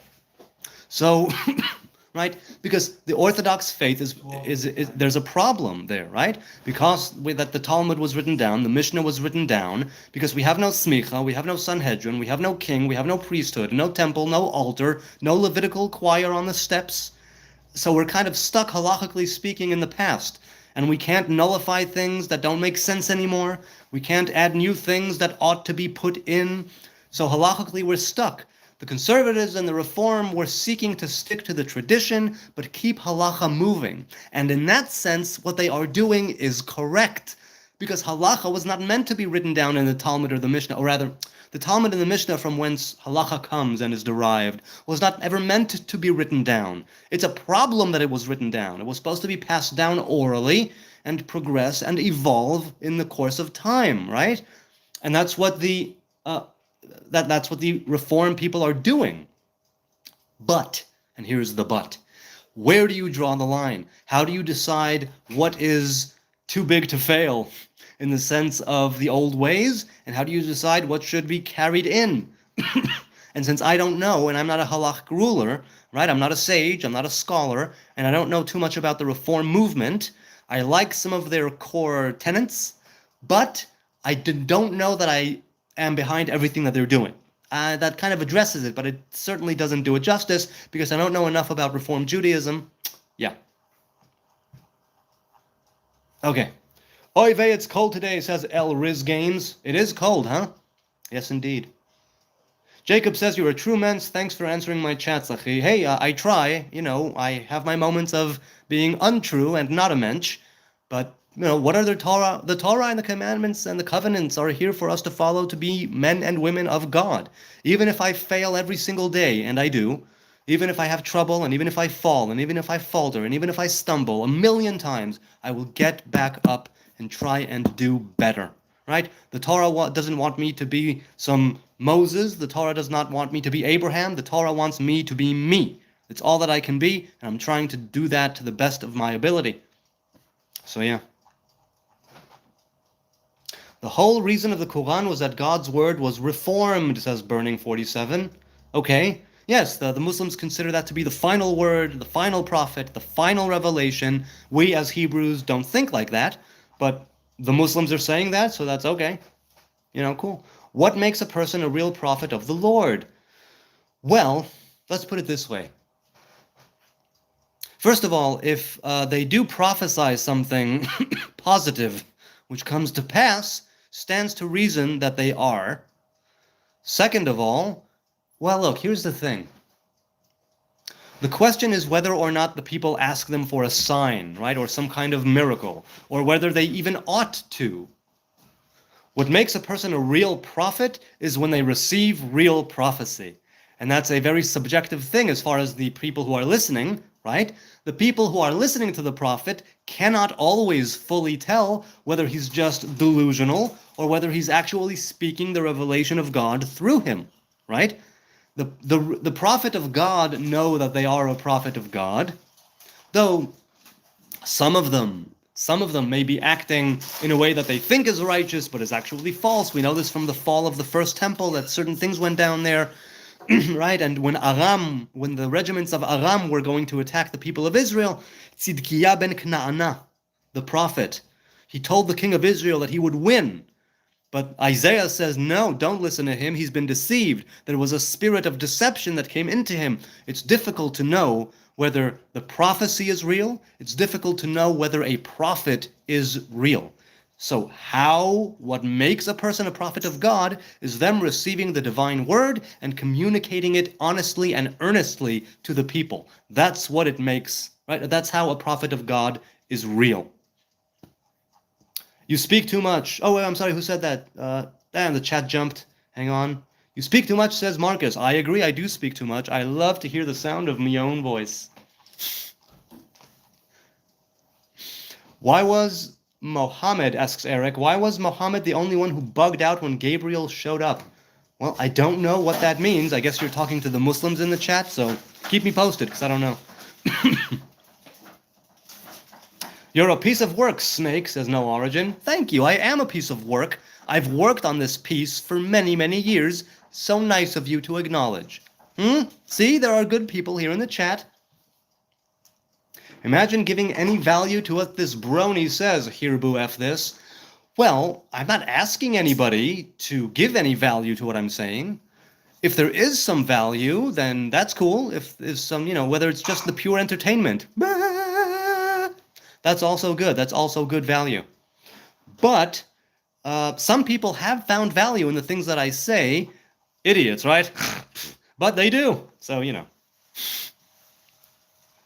Thank you for staying kind in a harsh time, says Mr. Moko. How do you feel about the apparent rise in bitterness, resentment, and hate, especially in young people, when it comes to politics and religion recently? I think those are such contentious things that they always breed bitterness, resentment, and hate. Young people, I think, I don't know what to think of young people. I really don't. Far be it from me. That's a whole category of people that I'm not young anymore. I mean, I'm young, but I'm not young. The kids definitely keep me young. Dressing in a pink robe and a unicorn hat kind of keeps me young too. So yeah. But staying kind in a harsh time. I appreciate the good vibes and the encouragement, Mr. Moko. I truly, truly do. How do I feel about it? I feel that there has been no rise. I feel it's always been that way, but now it's more apparent. Right? It's more apparent, but it's not rise. It's just more apparent. So I feel that it's always been like that, right? Politics and religion will get people going. It's a very dividing thing. It's a very contentious thing. It boils the blood of many people. So I don't have a real opinion on it, I can't, because it's like, that's too much. It's too much. Most of the hate comes from America, says Piss. Well, that's interesting. Most of it comes from America. I mean, there's such... America is the superpower, the current superpower of the world. Does that mean that most of the hate is coming from there? It's only, what are they, 330 million? Something like that? So how can that be most of the hate? I'm curious. Ching says, if you're not Jewish, how does immigration work in Israel? Or is it like Biden, where everyone can come in illegally and unvetted and suck off the system and do crimes as long as they vote for Dems? Well, I don't know if it's like with Biden. If you're not Jewish, I know you can immigrate with a work visa. I know you can immigrate with a student visa. As for coming to live here, I think you can do that under certain circumstances, but I don't know enough about it. I do know that sometimes people are deported. I also know you can come and seek asylum. If you come from a war-torn area, you can seek asylum in Israel. Some people do. Some people do it falsely and take advantage of the system, like you said.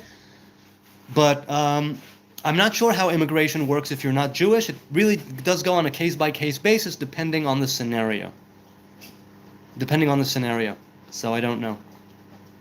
Burning says, when the Pharisees came to Jesus to say, do we pay tax to Caesar? He responds, gives to Caesar what is to Caesar and what is to God. Yes, right. He tells them, look at the coin. Whose portrait is it on the coin? And they say Caesar. And he says, okay, so give it to Caesar.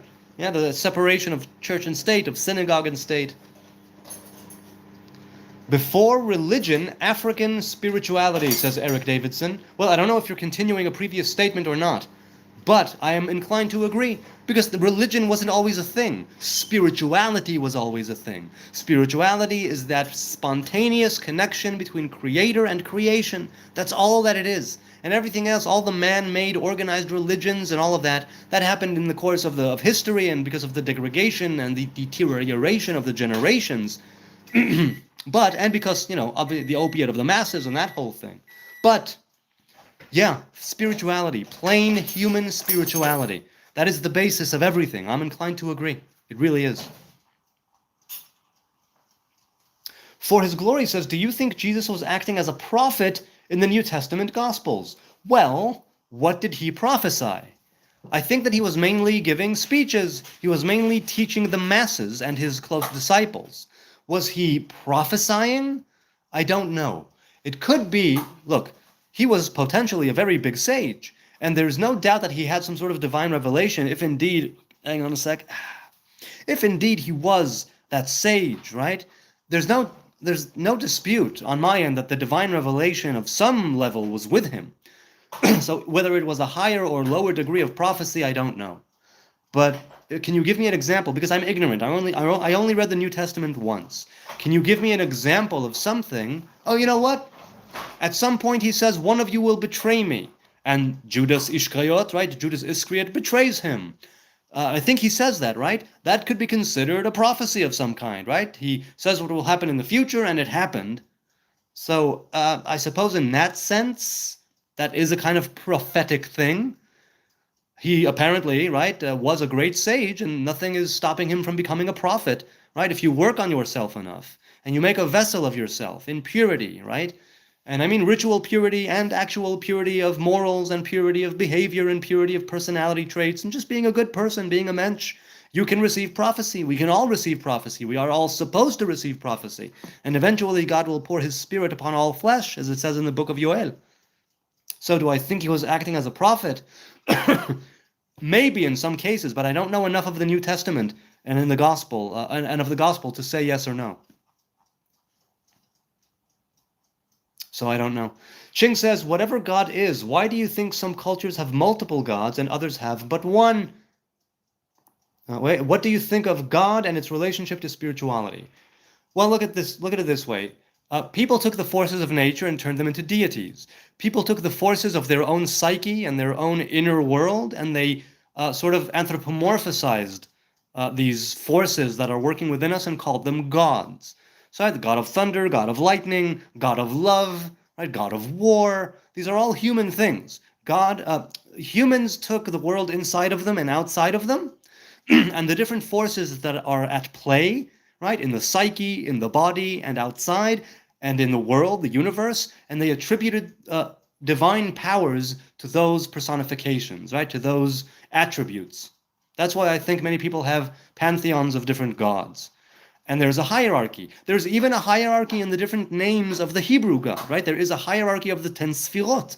There's the hierarchy of the tree of life. Only we say that those are revelations of God. They are not God. So there is a hierarchy of revelation, just like with prophecy, different levels. As for the relationship between God and spirituality, I don't know God. All I know is how God reveals himself to me. And in the sense of the divine revelation, that is what spirituality hastens. Spirituality is about having a spontaneous and intimate connection with your creator. That's what it is. That's all it is. Without any middlemen and women, without any people in the middle, without any buffers, just speak to God. Like I'm speaking here to you right now. Do it every day. That's spirituality in a nutshell, to me. And that's the relationship. God is no good, God is not evil, God is God. Yes, I'm inclined to agree. And, there's an evil, let's say, revelation, and there's a good revelation, because we are living here in a world of knowledge of good and evil. So we receive divine revelation in the left and the right, in good and evil. Was that him? Did Ima go to him? Okay. Oh, never mind. Yes, she did. Can you boil water? Thank you. Zach is here. Hey, Zach. He says, same way the Torah being the first 5 books is classified as law, but there's plenty of prophecy in them. Yes, I'm inclined to. You're probably talking to someone else in the chat, right? But I'm inclined to agree. Sophia says, is Sophia the goddess of wisdom, right? Sophia says, what advice would you give to someone who wants to learn about Judaism, but doesn't know where to start? I would say talk to a local Chabad house. Talk to a local rabbi. That's what I would say. Who is God, says email. I don't know God. All I know is revelations of God. Daniel. What? This is what happens when you listen. Your rabbi, says Zach is here. Not sure what you mean, but okay. Chabad is nice but pushy, says Jacob. Well, I only said Chabad because there's a good chance that wherever this person is from, there's a Chabad house somewhere there. And they could at least give them an introduction to what the Torah is and what the commandments are. That's why. Hasidim, but I don't believe them, says Eduardo. Yeah, that's, that's that line, I know it from The Sopranos.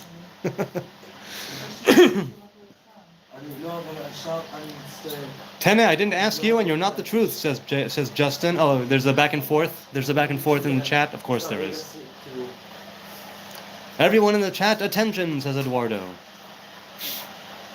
Ching says, you are well thought out and edumacated.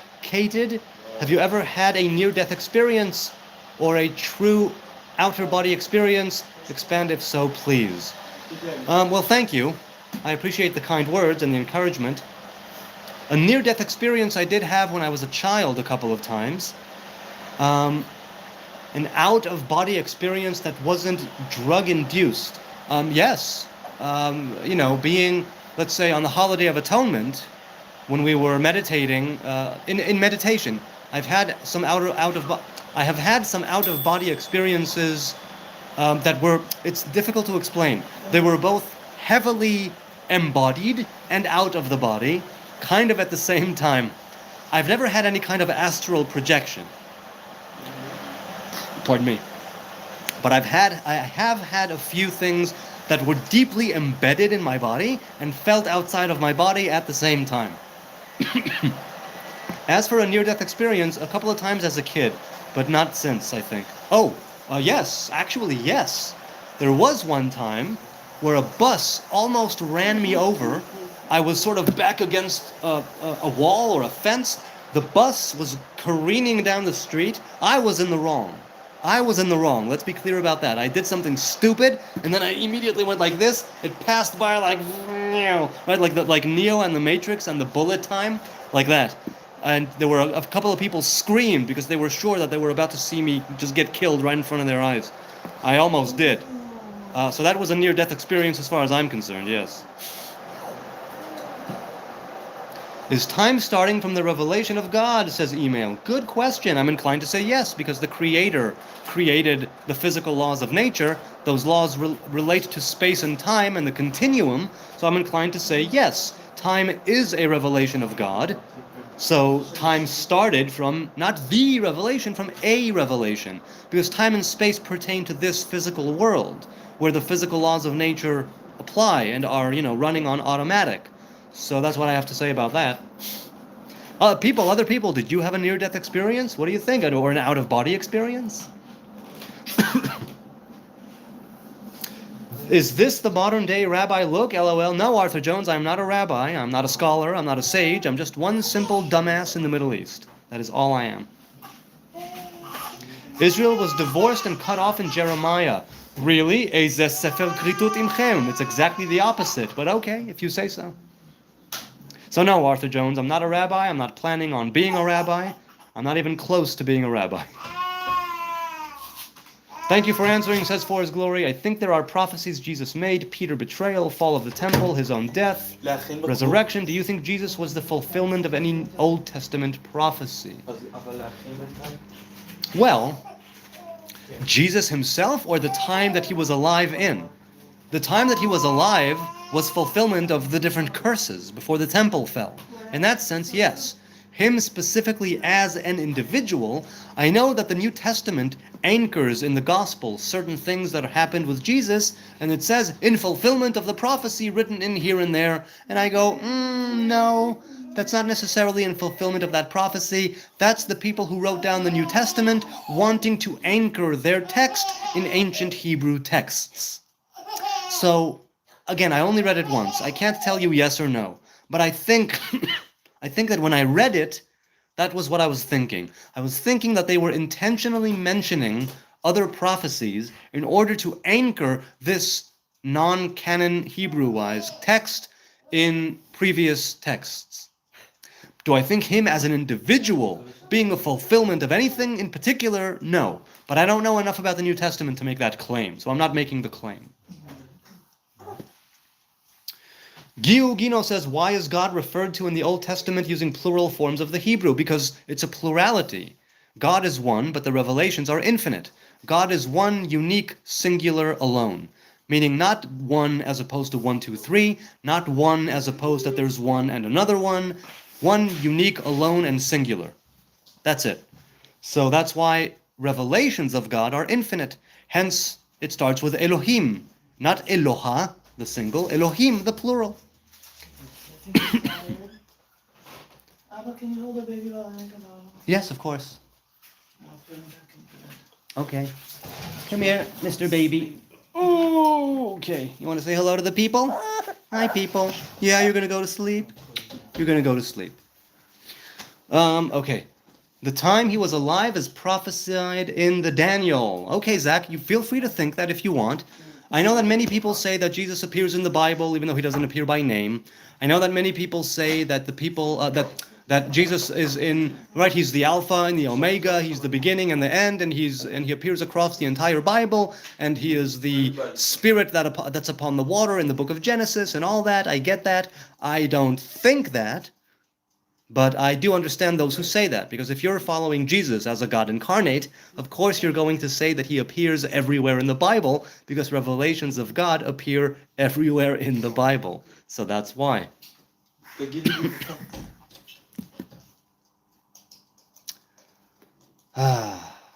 There are babies under the rubble in Gaza. Do you care? Where is your humanity? Says Susan. Okay, did I put them there? Probably not. And I say that I mourn every innocent man, woman, and child who is dead there. So what does me holding my baby have anything to do with babies who are the damage of a war that Hamas started? Can you tell me that? Where is your humanity? Where were you when Israel was being attacked? What's up? Okay. Where were you? Susan, I'm curious. Did you say that when Israel was attacked? Forget October 7th. Every terrorist attack against Israel, did you say that as well? Because if you think that babies and innocent men, women, and children were not killed, well, you'd be wrong. You know, there were snipers. There were Hamas snipers deliberately targeting babies. What do you think about that? Do I come at you and say, where is your humanity? No, I'm assuming your humanity. And I'm thinking that it's because of your humanity that you're asking me where my humanity is. That's right. You tell her. Maybe if Hamas did not start wars repeatedly, break ceasefires and agreements, Laila Tov, have a good night. Maybe if Hamas did not start a war, and maybe if Hamas did not use all of the billions of dollars in aid money they received to buy munitions and build tunnels for their terrorist buddies, maybe they would actually build bomb shelters and protect their civilians. But no, they use every single dead baby under the rubble for propaganda. They use every single dead man, woman, and child who is innocent for propaganda. They love it when their people die. It's good for their cause. They can get more money for themselves. They don't care about their people. They don't care about anything. If they actually did, they wouldn't be starting wars. Okay. Nakba? Yes, Nakba means Holocaust. And that is what the Muslim Arab people brought on themselves when they attacked Israel. That was the Nakba. And like I said, you don't get to start a war repeatedly and then lose it and then say that you're the victim. Maybe don't start the war to begin with. Who would have thunk?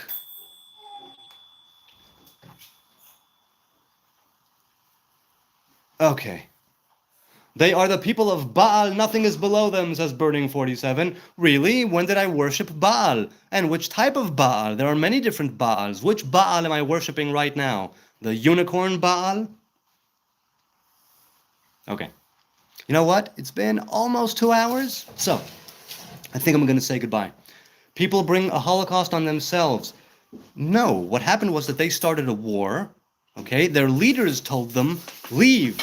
We'll slaughter the Jews. You'll be back in your home in a few days. Everything will be good. We'll drive them into the sea and all will be well. But they lost repeatedly. And then they cry and bitch and moan and complain and wave the pictures of dead people, men, women, and children, and say, oh, those poor the poor Palestinians, oh, and those Zionist pigs, those Zionist apes and dogs, they are oppressing us, they are occupying our lands, they are stealing, and it's all a bunch of crap. Don't start a war. Don't start a war and then cry over losing it. That's not how the world works, ever. Now, that being said, I do want to live in peace with my brothers and sisters and my Ishmaelite cousins. I truly do. Maybe don't start a war. Maybe try to build bridges towards peace instead of maintaining a hateful, religious, extreme ideology that says that I am an ape and a dog and a pig that should be slaughtered. Maybe accept the fact that Israel is here, the Hebrew people are here, and try and make peace. That's what I'm going to say. On that note, I want to say thank you. And thank you indeed to all of you, those watching now, those watching later, the lovers and the haters alike. And the subs, the views, the likes, the chat, the people in the chat, the people later in the comments. Also, if I did miss something, because there was a lot in the chat that I missed, if I missed something in the chat, please leave a comment. I answer every single comment. You may not like my answer, but I answer every single comment I get. So if I didn't get to your thing in the chat, I'm sorry. The chat was moving very rapidly. Leave a comment. I will get to it. I'll stay up for another, I guess, like half hour or so, and I'll answer comments if there are any. And until tomorrow, I hope I'll go live again tomorrow. Until then, I thank you for your time and your kind attention. I don't take it for granted that you took time out of your busy day, night, weekend, whatever it is, to listen to my rants and ramblings. Be blessed, be a blessing, be a light in other people's lives. And until then, peace and love and justice. Goodbye from Jerusalem. God bless.